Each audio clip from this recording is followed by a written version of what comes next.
Des glissements de terrain causés par des pluies diluviennes dans le nord de la Tanzanie ont entraîné la mort de 47 personnes et blessé 85 autres.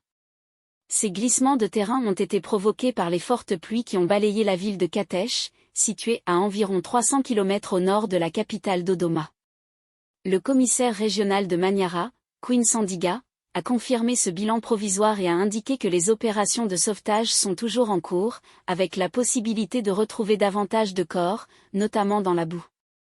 La présidente tanzanienne Samia Suluhu Hassan, actuellement à Dubaï pour assister à la 28e conférence des Nations Unies sur le climat, COP28, a présenté ses condoléances et a ordonné le déploiement de secours pour aider les sinistres. Les images diffusées sur la télévision d'État a confirmé montrent de nombreuses habitations sous les eaux et des véhicules coincés dans une épaisse boue. Ces glissements de terrain se produisent dans un contexte de fortes pluies et d'inondations en Afrique de l'Est, liés au phénomène climatique El Niño.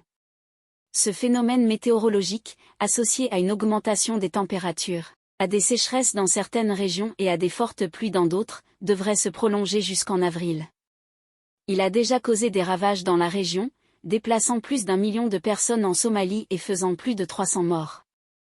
L'Afrique de l'Est est régulièrement confrontée à des inondations et des glissements de terrain pendant la saison des pluies, la plus intense ayant lieu de mars à mai.